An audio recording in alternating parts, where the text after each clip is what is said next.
Hi everyone, I'm Ravi Handa from Desi Fire podcast, and today I'm going to talk to you about the 5% rule, or how you can do smarter spending for a 40-year retirement. The basic point that I'm trying to make with the help of this presentation and the data in this presentation is 20x of your annual expenses is enough. It's actually more than enough, but let's just see how it pans out. For those of you who don't really know what the 5% rule is, well, it's unlikely that you would, because I don't think many people have talked about this before. The key idea is that whatever is your portfolio, you can withdraw 5% of your portfolio in the first year. So that means if you have a portfolio of 1 crore rupees, you can withdraw 5 lakh from it for the first year of your retirement. And from then onwards, you keep on upgrading that amount with whatever the inflation is. So let's say in the second year, you figure out that inflation is 6%. So instead of spending 5 lakhs in year 2, you spend 5 lakhs plus 6% or 5.3 lakhs. The 30,000 extra is to take care of the inflation part. And you keep on spending till essentially you die and you will be fine. So that's broadly what the 5% rule states. Now, how do you actually implement this rule? Can you actually keep all the money at your home in a box and still it would work? No, it won't. So first of all, the first thing that you need to do to implement something like this is that you need to have a balanced portfolio, which means roughly 60 to 70% in equity is what you would need. You will need to rebalance it annually. It is not just that you have filled it once and then you will keep withdrawing from it. You will also need to be a little bit flexible with your spending. You cannot, take your mind off the markets that, okay, fine, I've decided that this is the rule and I will keep on spending this way. And you need to stick to this sort of a philosophy for a very, very long period. A 40-year retirement is essentially what I am saying for. Because I'm essentially talking about an early retirement year. So if you retire at 40, potentially you live till 80. So it takes care of a 40-year long retirement. Now, how do you actually, have those flexible spending? Now, when it comes to flexible spending, people think that you'll need to make very, very drastic changes, or you will have to cut down 50% of your expenses. Nothing like that.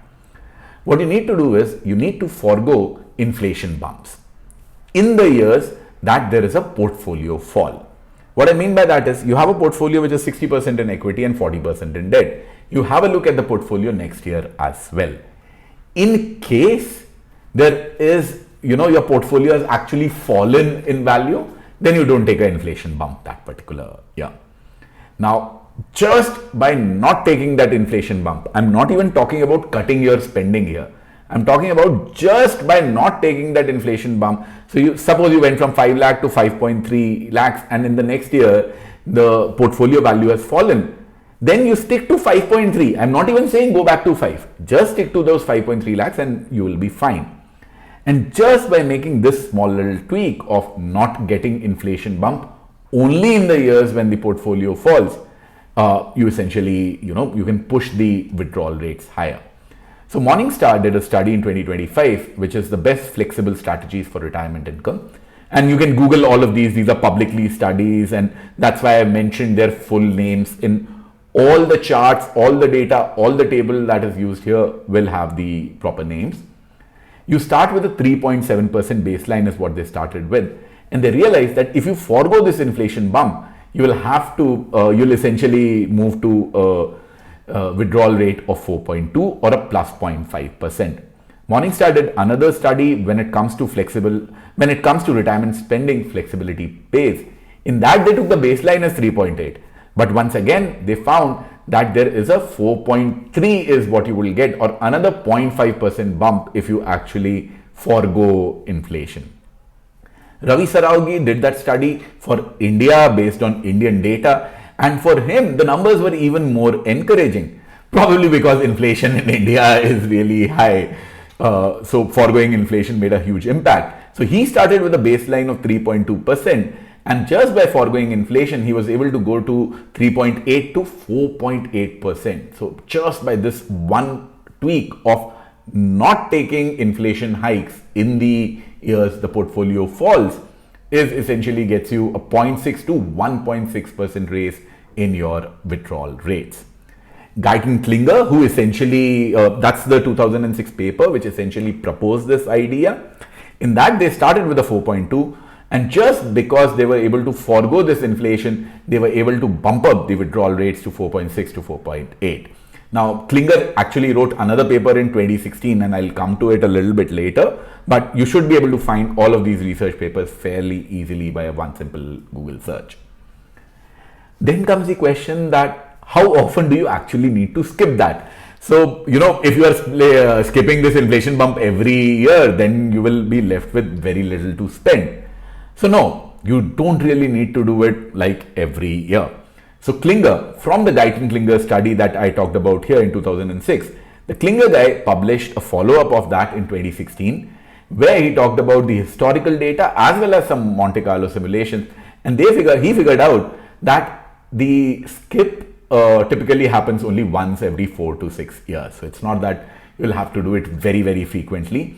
Morningstar, the 2023 study and the 2025 study, both of them found out that in roughly 1 in 5 years or in 20% of the years, you'll have to forego this inflation bump. Not a bad deal. If you think about it, I have been hearing numbers like 40x, 50x. I myself used to say that you need essentially 33 times your annual expenses. If by just doing this, I can bring down the number from, let's say, something like a 33x or a 40x to 20x. That means instead of needing 4 crores for retirement, I'll probably now need 2 crores for retirement. I need half the money from 40x to 20x. Am I willing to, retire much earlier? All that I need to do is maybe skip this inflation bump every once in 5 years. Yeah, that's a very good deal. I will take that deal. The key idea how you can actually get to this 5% number is based on the concept of guardrails. Now, what essentially are guardrails? There are two broad ways to look at it.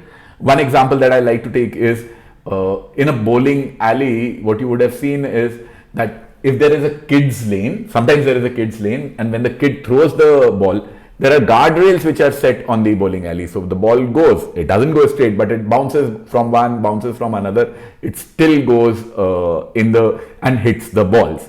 It hits the bowling pins. It doesn't go into the gutter or the side lanes. That's one way of looking at it. Another way of looking at it is, imagine that you are on a small road and the road has some sort of boundaries. You just need to stay in your lane. All you need to do, maybe you are, once you get closer to the left hand side or once you get closer to the right hand side, you just swear back and you come back in the middle. So these guardrails essentially protect you from going off track. And what are these guardrails? Well, these guardrails are defined as the capital preservation rule and the prosperity rule. So effectively, suppose you started with a 5% withdrawal rate. Now your portfolio can go up and your portfolio can go down. In case your portfolio goes down, that 5% will become 5.5, will become 6%. In case it hits that 6% number, that is the point you need to cut spending by 10%. So let's say if you are a few years into the retirement, you started with that 5 lakh number, it has gotten up to, let's say, a 7 lakh sort of an amount, then you need to cut it by 10% or you need to come back to 6.3 lakhs. So that 10% spending cut will essentially protect your long-term future. And there is also a lower guardrail. So that means if your portfolio has done well, then instead of that 5%, you will now be spending 4.7, 4.6 and maybe a 4%. So if you are down to those levels, that is when you increase your spending by 10%. So it helps you both ways. Essentially, what happens is it keeps you on track depending on what your portfolio is, how your portfolio is doing, and then it allows you to withdraw money according to that and not some blind percentage that, okay, I had decided in 2021 how much I will withdraw in 2041. Life doesn't work that way. You need to take care of these adjustments. And then another point is that how often do you need to do this? If I need to take this cut every second year, every third year, it's going to be a problem. Not at all.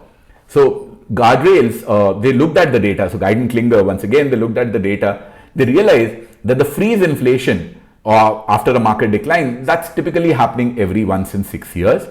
The cutting in spending, so they looked at 40-year data. In 40 years, you needed to cut your spending sometimes 2 times, sometimes 4 times. Essentially, once every decade, you need to take that cut. I am willing to take a 10% cut once every 10 years if it reduces the total amount of corpus that I need from 4 crores to 2 crores. It brings down the number from 40x to 20x or from 33x to 20x, depending upon whatever you had in your mind. Are you willing to take a 10% cut once in 10 years? That's the question that you need to answer. And also, the other benefit of this sort of a strategy of having these guardrails and having a variable spending is that you can also take bumps. If you have a lot of money in your portfolio and you are still sticking in 2041 to the plan you made in 2021, it doesn't make sense. Maybe your portfolio is much bigger now. Maybe you can potentially spend a much larger amount of money, but you are still not spending because you decided in 2021 that, oh, I will start with 5% and then I will only take inflation bumps.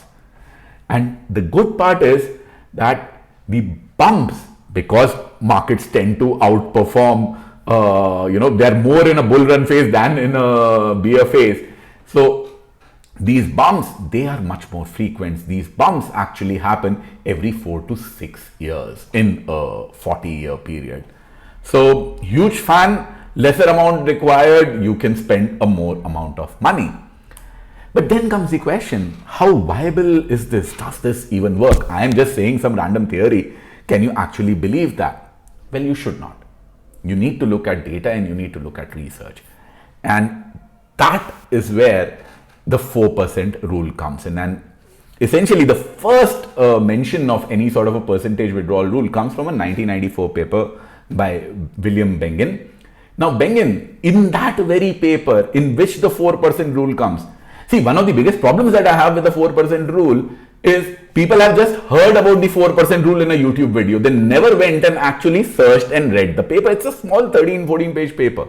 Please go ahead and read it.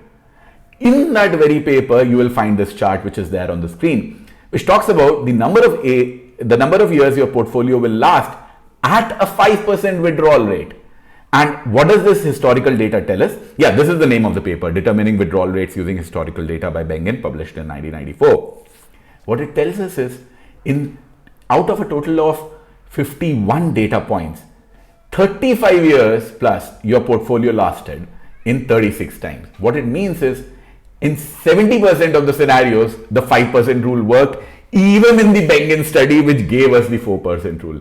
If you are looking at a 30-year period, which is what he made the 4% rule for a 30-year period, it worked 70 plus 10, 80% of the times it worked.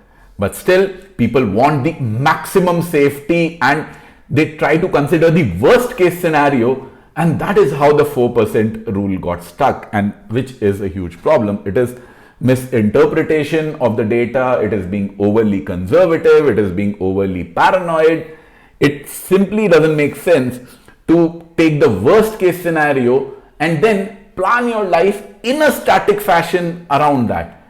You are not going to be that unlucky. As a matter of fact, the guy who actually gave us the 4% rule, William Bengen, in 2021, there is a podcast which you should listen to by William Bengen himself. He himself is saying that the rule for spending should now be a 5% rule because you can diversify into a larger number of assets. He is not looking only at the S&P 500. He has introduced some value stocks in that. So, yeah, the guy who gave the 4% rule backs for a 5% rule right now, and a large portion of us are still stuck in the 4% discussion. Now, there's another very important study which essentially cemented the 4% withdrawal rule, so to say, which was the Trinity study. Even in the Trinity study, you will find this data. So this table is from the Trinity study. It's called Choosing a Withdrawal Rate That's Sustainable. The data that is on your screen is inflation adjusted portfolio success rate, because you want to adjust for inflation, only then it typically makes sense. Even in that study, a 5% withdrawal with 100% stock portfolio had an 85, 83% with a 75% stocks and a 76% success rate with 50% stocks. To be honest, 80% is not that bad. If at 80% of the time my plan works without any sort of hitches, I am good. In the other 20%, I might need to make some sort of an adjustment. And that is essentially the core of my problem with the 4% rule. It does not adjust. It requires you to spend a constant non-volatile amount. Inflation bumps are there, but effectively, whatever amount of money you are spending in 2025, it expects you to spend the same amount of money in 2035. It expects you to spend the same amount of money in 2045. It doesn't work that way. You are not really going to be spending the same amount of money every year, just simply adjusted for inflation. And at one point, you are saying that I will spend a constant amount, but you are investing in assets which are volatile, which go up and which go down. It doesn't work that way. What you need to take care of is the two big failure scenarios which come in. And because of this core reason that you are spending the same amount, but you are investing in volatile assets, two things happen. Either markets underperform and you have a spending shortfall and it's declared as a failure that you have no money, you have become homeless. That doesn't happen, but that's how it's projected, that your money is zero. Doesn't happen that way. The other failure is that you leave a lot of unspent surplus. In the 4% rule, majority of the people actually end up with more money than what they started with, even after adjusting for inflation. What's the point? If you are not even spending the amount of money that you have earned over a 30, 40 year long, see, if you die early, that's a very different scenario, but over a 30, 40 year period, if you're not even spending the money, what's the point of having an early retirement and what's the point of planning? This is a completely inefficient plan. You need to go to an efficient plan, and that efficient plan is essentially the guardrails approach, or there are multiple other dynamic spending strategies. The core idea that I want to go after is that your spending has to be dynamic depending upon how the markets are doing. You cannot stick to a fixed spending. Yes, you cannot spend too much or too little, because you need to have some, I can't think of a better word, you need to have some sort of a guardrails in picture. So what do the withdrawal rate numbers look like with these guardrails? So these guardrails were essentially first given in the Decision Rules and Maximum Initial Withdrawal Rates, the 2006 paper by Guyton-Klinger. They looked at a 40-year period. At a 40-year period, they looked at an equity exposure of 50%, 65% and 80%. They looked at a confidence interval of 90%. That means they're leaving out the bottom 5% of the cases and the top 5% of the cases. With a 50% equity portfolio, a 5% withdrawal rate had a 100% success rate. And I'm okay with a 95 and a 90% as well. With 65% equity, it's a 6% rate. With 80% equity, it's a 6.3% rate. A 50% and a 60%, these 5% and a 6%, these are huge numbers. We essentially, I have genuinely read articles which talk about a 1.66% withdrawal rate. It doesn't make sense. You start with a 5% initial withdrawal rate, you keep it between that 4 to 6 sort of a limit, and you are sorted. The other thing which I want to highlight is the number of cuts, freezes and raises typically in a 40-year period. And you notice the number of raises versus the number of, it's typically double. So the benefit, so you might need to cut your spending sometimes, but you are actually getting the bump up twice that times. And think about it, if you started with 5 lakh and you take a 10% cut, you come back to 4.5. On the other hand, if you are starting with a 4% or a 3%, you are already starting with 3 lakhs. So even in a bad scenario, even after cutting your income, you are actually spending a lot more. Morningstar did the very same thing. They also looked at the guardrail strategy in their 2023 paper. It's called When It Comes to Retirement Spending, Flexibility Pays. I think that's a brilliant title. That's a point that I have been trying to make. They looked at equity from 100%, 90%, 80%, all the way down to 30%. And in all of those cases, the withdrawal rate, the initial safe withdrawal rate, comes out to be 5% or above that. All you need to do is make a little bit of adjustments and you can retire with much lesser money. That's the point that I'm trying to make. And it's not just Morningstar in 2023. Ravi Saraogi released a paper a few months, I think in August or September, and he was nice enough to send it to me. In his paper, where he looks at a lot of data, which is essentially Indian data and some Monte Carlo simulations plus bootstrap based simulations. With guardrails, the number that he came up with is really ridiculous, to be honest. It's talking about a 8.5 sort of a percent, and even in the lower scenario, it's a 6.5% number. These are huge numbers. So again, one of the criticisms of the guardrail approach, which Ravi had put out in his paper, was that the spending, because of these cuts that keep happening, your lower, because these cuts will keep on happening very frequently, the freezes will keep on happening very frequently, you will end up with very little amount to spend in the end. I agree, if you are starting with 8.5% and a 9%, yes, the cuts would be a lot more frequent. He looked at all of these. So he looked at the Forgo inflation method, he looked at Bengen, he looked at Kitsis, a large number of dynamic withdrawal methods. He looked at a 95% success rate, and he had defined the success rate as running out of money. There is also a modified failure concept that he has introduced, and I believe the number would not be 8.5% if this chart was drawn on that modified failure parameter. Even in that case, I don't think that it would fall below 5%. Even in that case, meeting that 5% guideline should happen for India as well. But the data that he has put out, that gives the number as somewhere between 8.5% to 6.5%. So we are very comfortable with the 5% number. Another study which was done by Morningstar, that talked about the 30-year withdrawal rate for guardrails as a 5.1% number. So they have also given that, you start, so you actually end up spending 1.32 million, you're left with 0.62, and your total amount of money is 1.94 if you have followed this sort of approach. So you're not leaving too much money on the table as you are in the other cases. Say, for example, the base case where they started with a 3.7% withdrawal rate, and this is the inflation adjusted, pretty similar to the Bengen rule. You actually leave more money than you actually consume.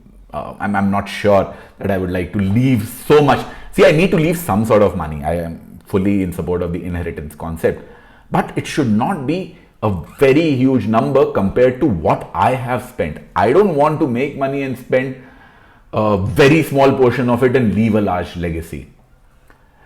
And the other part is, which is essentially a counter to what Ravi had said about the modified failure rate, that you keep on spending lesser and lesser and lesser.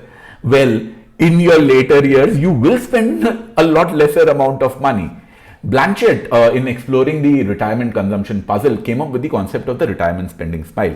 So what it looked at, inflation adjusted, someone who was spending $100,000 before, their spending, as they age, it keeps going down and down and down and down. And just for the last couple of years, just when they're about to die, probably because of medical conditions and stuff, that is the only point of time it is above that $100,000 limit. Now, is this number 100,000? Would this also work for $1,000? Yes, because conceptually your expenses, see, retirement is essentially, I've read, it's divided in the go phase and the slow go phase and the no go phase. Go phase, when you have the energy and the enthusiasm to do thousands of things, and that's when you spend a lot of money. The slow go phase, where you cannot take so many vacations, you cannot do so many things, and your spending naturally comes down. In the no go phase, it comes down very drastically. I don't really know how many of you have parents who are in late 70s or even early 70s or 80s. They don't spend that amount of money, even though they do have a large amount of money, but they still don't. It's just not human nature to spend a large amount of money over ending years. So for someone who's spending, let's say 100 rupees right now, if you think that a 40-year-old spending 100 rupees right now, when that same guy turns 70, inflation adjusted, will he be still spending 100 rupees? I don't think that's going to happen. I know that's not going to happen with me. Blanchett's study shows that it doesn't happen with a vast majority of people, and the spending actually drops. I hope that all of these arguments are convincing enough to, get to that 5% number. And even if it is not, there are a couple of other points which I will just like to highlight. A is the inheritance aspect of it. In the socio-economic circles that we move in, if you're watching this video on YouTube about early retirement, if you're able to understand English in India, probably you come from a background where your parents had some sort of a job or were, I'm not saying they were rich, but they'll probably be living in a house of their own. They'll have some sort of land, some sort of property, and you will get some inheritance. And that little bit of an inheritance is going to make a huge difference, because that pools into the money that you will spend. Very similarly, I am someone who retired 3 years ago. But small little assignments here and there, they keep coming up. There is stuff that you want to do. There is stuff that you enjoy doing. I like making crosswords. I'm making crosswords for a company called One Finance, and you should probably check that out. That makes insignificant amount of money, but that makes a little bit amount of money, which reduces the pressure on your portfolio. With a 5% number, I don't think there exists any sort of pressure in the portfolio, but even if it does, all of these things will take care of it. So bottom line, once again, I will like to emphasize, repeat, and I am more than happy to argue with you in the comments. 5% rule works. It works for India. It works for a 40-year period. And if you actually disagree with me, show me data. Don't come to me with an Excel-based calculator. Show me some valid study which says that a 5% rule with a flexible spending will not work. I will be very happy to argue with you in the comment section. That's pretty much it for today. Hope you like this video. Thank you.